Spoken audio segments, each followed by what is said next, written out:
Hi everyone. I want to look at the game from the London Chess Classic, round 8, between Veselin Topalov and Grandmaster Viswanathan Anand. This has been, as you know, a very bad tournament for Topalov, who has the white pieces here, by the way, and Anand has the black pieces. And the reason why I'm going over this game is because of the exciting tactical nature of the game.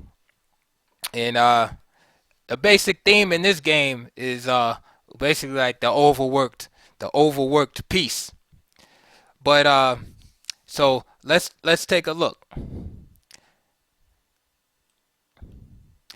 This game started out d4 from Topalov, knight f6.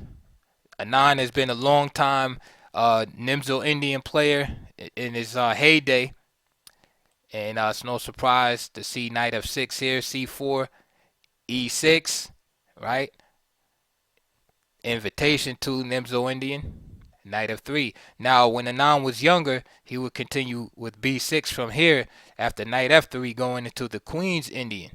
Since Topalov has declined the invitation for the Nimzo Indian after knight c3.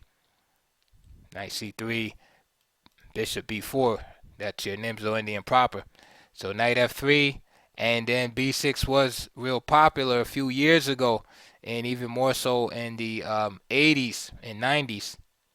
But now most grandmasters at this top level go into d5. That's the Queen's Gambit decline variation. So knight c3, bishop e7, boring. Bishop f4. So Topalov, to his credit, even though he's having a bad tournament, he has been just going all out in his games, basically showing that he's gonna die with his sword out swinging and just go down behind the shield. Basically, he has not been timid at all. So Bishop f4. This is known as a classical or Steinitz variation, as opposed to this Bishop g5, which is what you see normally. And back in the day, Stein's original idea was to play c5 and just to keep black in a terrible bind and just crush them with the overwhelming space advantage. Later on, it was discovered that black's antidote is to get in the early c5 himself before white establishes the bind c5.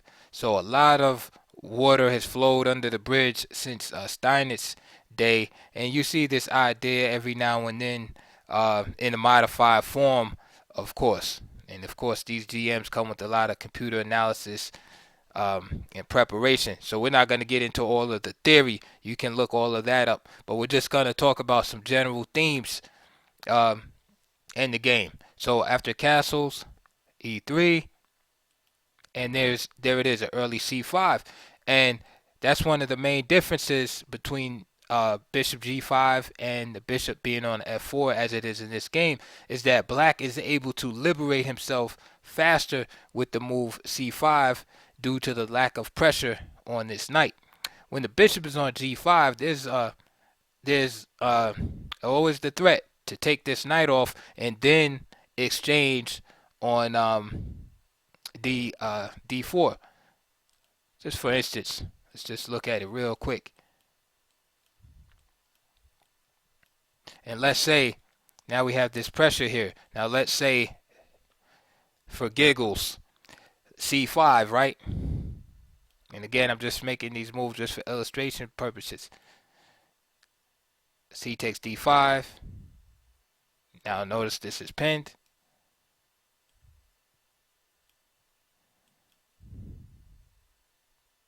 And again, I just did this for illustrative purposes. And now either black has to play queen takes. This pawn is captured by this knight. Or black ruins his pawn structure. And that just shows you the difference with the bishop on g5 exerting that extra pressure. With the bishop here on f4, the pressure is not on the knight on f6, so c5 is easier for black to obtain. D takes c5, but white has different ideas here. And you say, well, why now is white giving up his center? Well, he exchanges here in order to gain a tempo against his bishop later. Remember, the bishop is already taking time to play bishop e7, and now the bishop has to move again, so white gets more time. So bishop takes c5 and then a3. An idea often in many games is to play b5, gaining additional time against his bishop. So it's like a trade-off. White abandons the center here and then gains some time against his bishop to develop his pieces. Knight c6, queen c2, and Topalov has a very enterprising plan in store. Rook e8, one of my favorite things. Notice the opposition here. Piece of lesser value, in this case the rook on e8, opposed to the piece of high value, which is the king on e1. You might say, hey, there's two pawns in between. You know, what's the danger? That's what's beautiful about opposition, is that it might not be any danger at this point, but 5 or 10 moves from now, it'll creep up and bite you like a rattlesnake. So Topalov solves that opposition problem, and he castles on the queen side. So he's saying, hey, I'm having a bad tournament, but I'm going down fighting. And now with the pawns, with the kings castled on opposite sides, there's a lot of things that will take place in this game that you won't see with kings castled on the same side, right? Pawn sacrifices, piece sacrifices, basically anything goes, and if you can make it to an end game, then that's fantastic. But right now, these players are trying to, Topalov anyway, is trying to end this game in the middle game. So notice now that after Topalov castles, now he opposes black's queen with the rook. And this is dangerous because now we only have one pawn in between the rook and the queen. Again, the piece of lower value, which is this rook, opposed to the queen. And this always usually means that the player with the higher value piece has to use some time, whether it's moving the queen out of the way. Now, it's great if he can move this queen somewhere where he wants to go anyway. Then he's not really losing time. But in many situations, usually it will amount to just a loss of time. But usually, a grandmaster player especially will move the piece to somewhere constructive. So he's just not losing time, period. Or try to create a threat himself. e5 from Anand. So we see the mobile center. So e5 is played, attacking the bishop. Bishop g5, and this is well known, of course. This is nothing new. Bishop g5. We see the pin here. The pin here on the knight.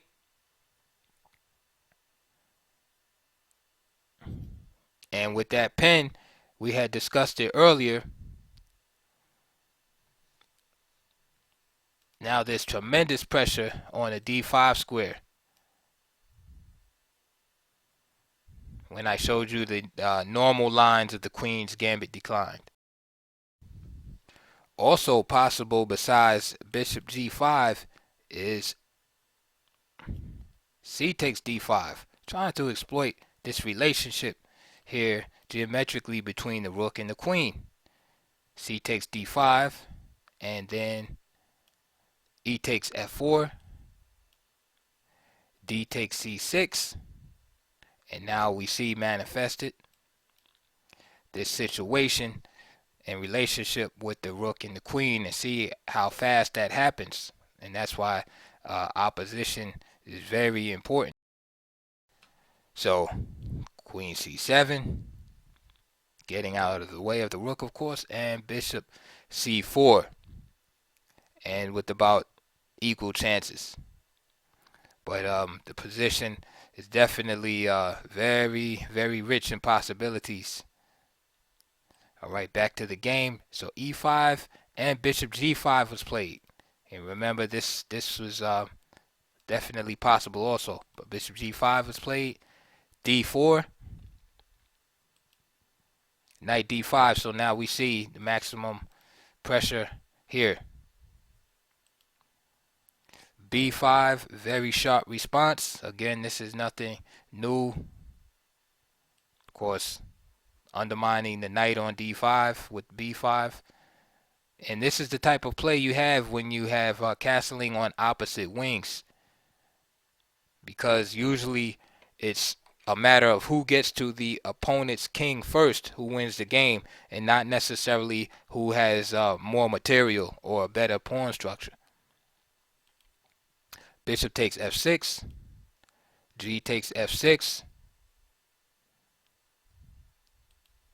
c takes b5,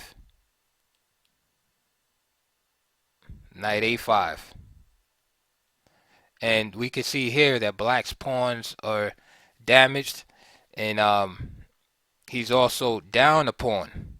But it doesn't matter because, again, this game is going to be decided in the middle game. And basically, black is going to try to mate white if he can here. So we see the danger right here. We see the queen and king right next to each other. Open file. And knight a5 has just been played by Anand here. So he moves his knight out of danger. This knight is on prise right now to be captured by the queen. So what does white do here? Can white capture here on c5? What do you think? Let's move those arrows out of the way so you can see better.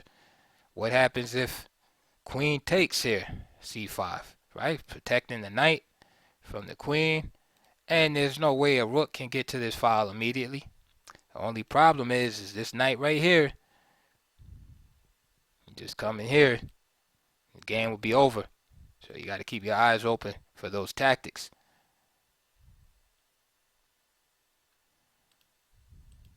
This is why Topalov did not capture this bishop here. Instead, he played e takes d4. E takes d4. Again, the knight is on prise here.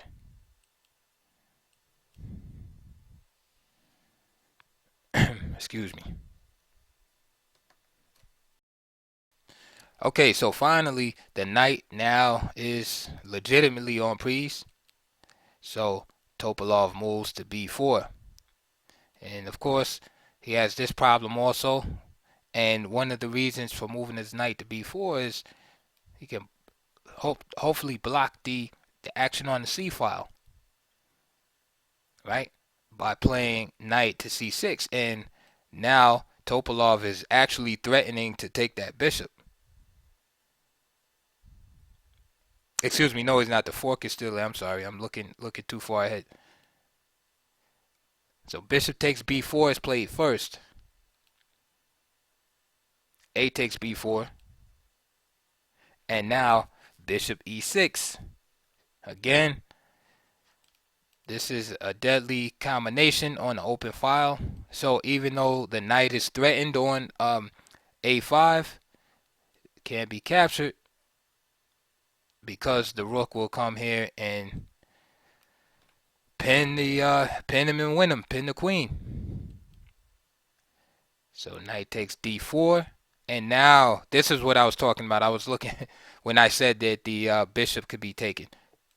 Now this knight can be captured because Topalov's idea is to play after rook c8, for instance. So Topalov's idea is to play knight to c6, which is like an interference. So he can capture this knight on a5, and then after rook c8, block the action of the rook by playing knight c8. So he wins the piece, and again, he had this opposition here between rook and king. So, and he would be having a discovered situation attack on the queen. So that's excellent. There it is, rook c8 and knight c6. So now this knight on a5 has to make a decision.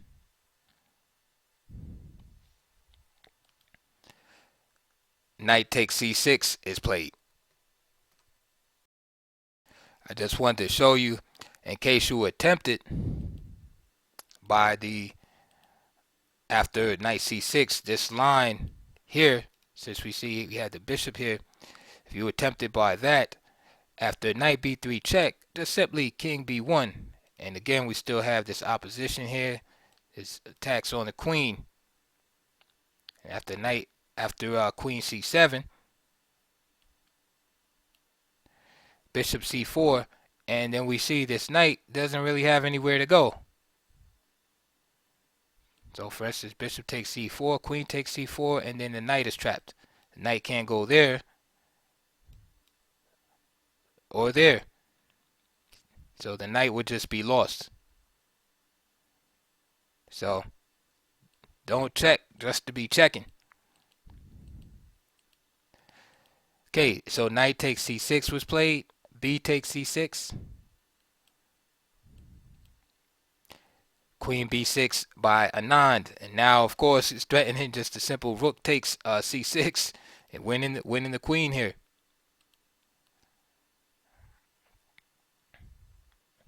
Queen moves to a4.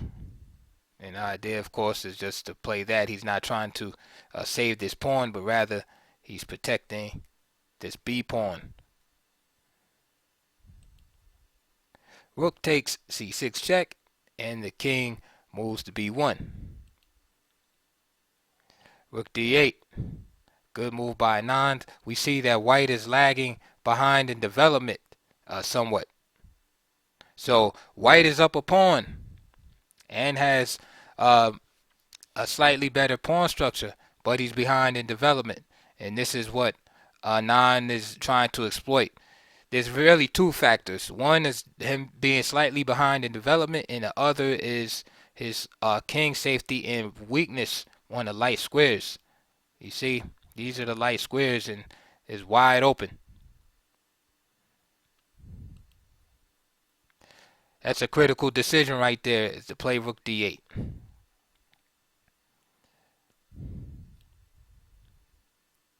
Perhaps bishop e2, even though this pawn would be on prise here. All right, so if bishop e2, right, to me, this might be slightly better because it gets it addresses that one issue about the falling behind in development. And if you notice, I have the arrow pointed toward this pawn that's on prise on f2. But also notice that that pawn cannot be taken by the queen because this rook on d8 would be unprotected. So for instance, queen takes f2, rook takes d8 check. So again, so back to bishop e2, play could go bishop f5, perhaps king a1, and then just simply doubling up because white would like to trade pieces here where black would like to keep them on the board. And so the game could have gone into these waters. But the move played by Topalov, trading pieces, right, is part of his strategy also. So he's behind in development, but he's trying to trade down. The problem is he's still behind in development. So he gets rid of that rook, but then the queen replaces it on the open file. And if you look, black has 3 pieces in play. And I don't know why I highlighted the bishop there. But white only has 1 piece in play. So the trade did not do anything for the as far as the lead in development is concerned. Do you see that? So here, if we count the development here, we have 1, 2, 3, 4 pieces in play, and white has 2 pieces in play. After this trade, black has 3 pieces in play, and white has 1 piece in play. So instead of 4-2, it's 3-1. So basically, nothing is really changed as a net positive for white here. So now he plays bishop e2. Okay, so we could say, well, there's 1 less piece for black to attack with, but hey, there's 1 less piece for white to defend with. So bishop e2 was played. Bishop f5 check. King a2. And here the game is pretty much equal, but the problem is Topalov is walking a tightrope here. So 1 mistake and it's over. There's all these pieces just swarming around this king. But he's finding these correct moves. Rook c2 here, attacking the bishop. But more importantly, it's taking control of the 7th rank. This is where you want your rooks, on the 7th and 8th ranks of your opponent. Queen d1. Now this is important, and this is probably what Topalov saw. He figured that he'll be able to, he'll draw the queen after this rook exchange. He'll draw the queen to a vulnerable square and gain tempo against it. So here he completes his development with tempo. So this is a critical position right here for Anand. He has to find a really good move here in order not to lose his initiative. So Anand finds the move queen b6, which protects the queen, of course, keeps an eye on this pawn, and threatens this capture on f2. Another move that I like, actually the first move I thought of, was this move right here with this attack on this bishop, queen to e7. It's not just making a pure defensive move, but a defensive move with a threat included. And then now play could have gone analogous to the game. Bishop g4, move Topalov will find later. The idea behind this is that if notice this bishop on f5 is protecting the rook from the queen right here. So if bishop takes g4, it's deflected away, and then the queen would capture the rook. That's the idea behind that move. So bishop g4 is possible there. And because again, white wants to trade down and go into this endgame pawn up. And then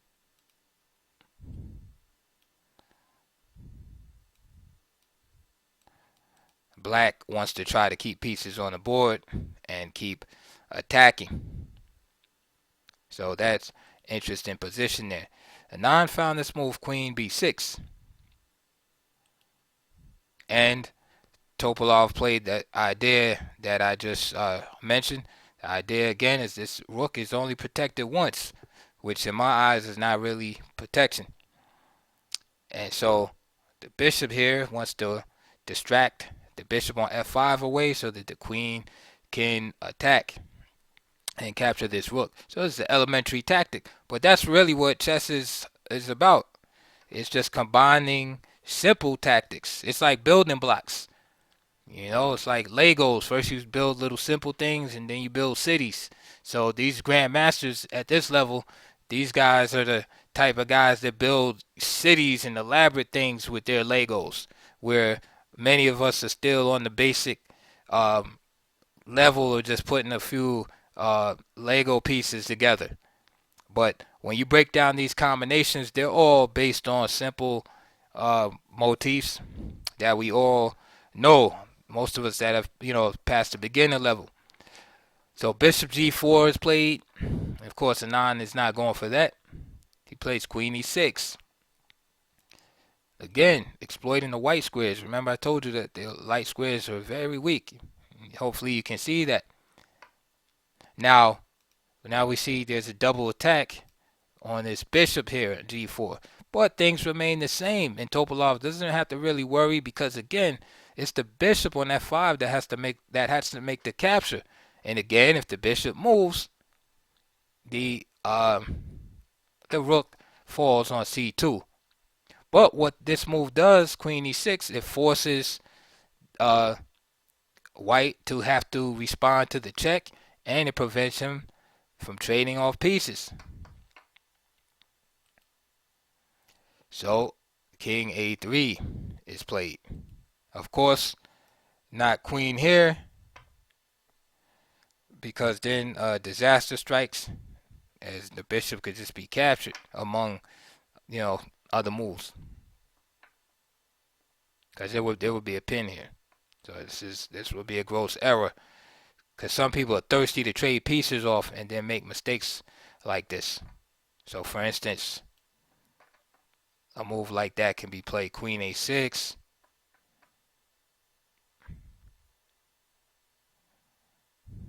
And of course not that. Right? And let's say something just real simple here. Takes, and then this bishop would drop. So the king has to move here. Great move by Anand. Again, he can't take the bishop because the deflecting this bishop away would lose the rook. So what he does is he threatens mate, which is great, right? Again, elementary tactics. He just threatened mate. Like how many of us have done that in our chess playing times, right? Just threaten mate in one. How simple is that? Right? So he's threatening mate in one, but the added caveat is that this bishop on e5, excuse me, not on e5, this bishop on g4 is now is still hanging. Again, it's the same. Everything's like I said. Topalov is walking a tightrope here. Again, this bishop capturing this other bishop on g4 is a no-no because of this queen. But now mate is threatened, so it's a no-no. How do you threaten? Excuse me. How do you protect yourself against this mate here? If rook b1, taking this rook completely out of play and putting him on defensive duty, then black preserves the pieces by playing bishop g6. And he doesn't even worry about this pawn being on prise because of the exposed nature of the queen on the on this file right here. So black is almost winning in this position. So rook b1 is a no-no. So queen b3 was played. And again, the critical choice has to be made here. Notice though, with this queen coming to b3, that an escape square is blocked. Right? So the king cannot come out this way. And look at this A file. Right? Operates the same as a rank. So what I'm trying to say here is that if you could put this rook here, it would be checkmate. You could put the rook here, it would be checkmate. Right? For all intents and purposes. Of course, he could back up with the queen, but just imagine if the queen couldn't move. It was just a pawn. So it would either be checkmate or the queen would be lost. So that's an important idea going forward in the rest of this contest here. So Anand plays bishop g6, again preserving the pieces. Now he could have played rook c6 with the idea of just checkmating, but things get a little bit murky after b5, which guards this square. Right? So b5,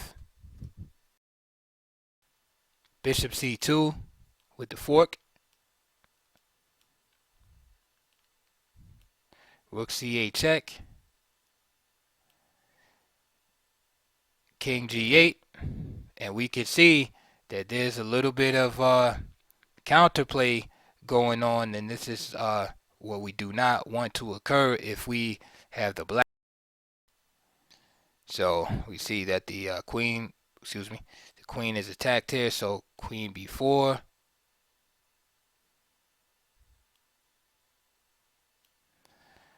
Right, looking good. But then white would have that ace up his sleeve, f4. So the game is unclear. The game is unclear. He would have to, play, probably queen e3 or something like that. But then,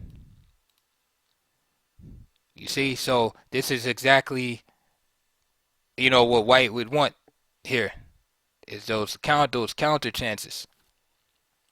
So Anand just simply play bishop g6, just avoiding the trade of pieces, but then maintaining his threats in the position.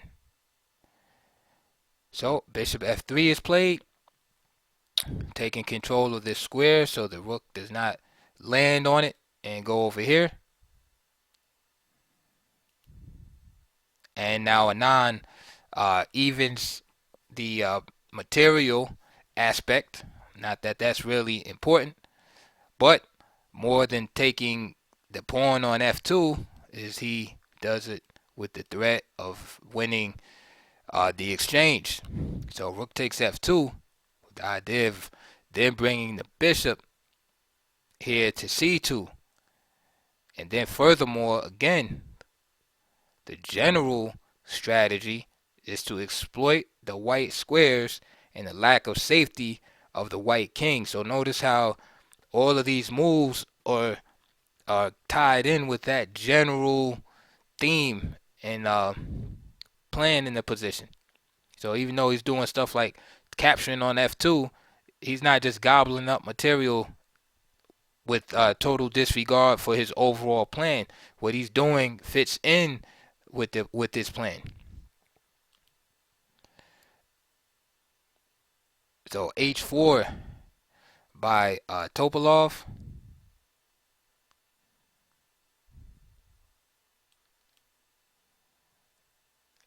Bishop c2. And now rook d8.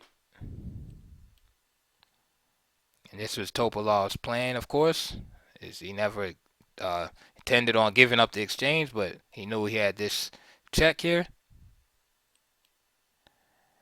And now he offers a trade of queens. So this is his idea, his go-to. And notice there's no immediate way to get at the white king here. So this is a critical spot here. This is a critical spot for Anand here. What to do in this position, because if white could, he would like to trade off and then just go into this endgame right here. So what to do? Anand played queen b5. Remember the vulnerability of the king now. It's almost like a back rank mate if you turn the board sideways. But instead, this mate will occur on the A file. And notice the escape square that was occupied by the queen earlier when the queen was on b3 is now covered by the bishop. So notice again, the light squares theme. The light squares are weak, right? The light squares are weak and mate is threatened. So now what? So Topalov offers a trade of queens here, right? He covers these possibilities. Covers all the light squares. So he covers that square, right? Because the queen wanted to go here too. And he covers this square also. Unfortunately for Topalov, there's a move that he overlooked in this variation here. This bishop is the only piece protecting the queen. So let's move the graphics. So after queen c6, the queen has a responsibility of keeping an eye on these squares that I just highlighted. And its only protection is this bishop right here. So Anand uses another elementary tactic as he removes the protector or defender. And he simply plays rook takes f3 check. Now the queen is undefended. Check in the game of chess must be responded to. So you either must move out the way, right? Move the king out of the way, which would cause the loss of the queen. Or you must block the check, which would cause the loss of the queen. Or you can try to destroy the attacking piece or the checking piece, right? With queen takes f3. Here's the problem now. The queen cannot do both jobs at the same time. The queen cannot guard these squares and protect his bishop at the same time. So he would end up getting checkmated. Furthermore, again, if he destroyed the attacking piece with g takes f3, then this queen is just hanging in midair and just would be summarily captured. And so it's not so much that this move, queen c6, cost Topalov the game. It's a move he made before that. And this is the move that cost Topalov the game. It was queen c3. And I purposely left out the move that he should have done, which would have kept the game going in a dynamic state of equality. I mean, it's beautiful. But now that you saw how black won the game exploiting the light squares, what is the move that white should have played here, right? It's the light. Remember, the light squares are the main theme of this game. The weakness on the light squares. Therefore, to keep the queen off b5, the correct move is queen c4. Notice this is all the light squares are covered here.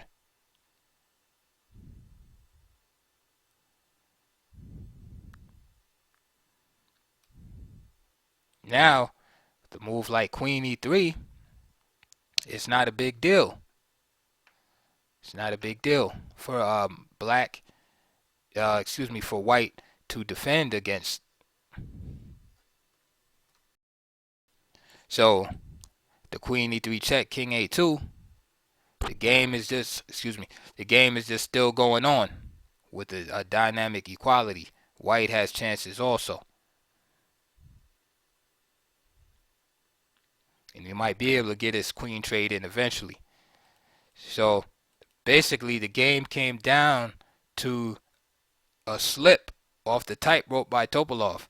Both players were walking the tightrope, but I put it more on Topalov because Anand was the one that was actually attacking and pressing forward and applying the pressure against the white king.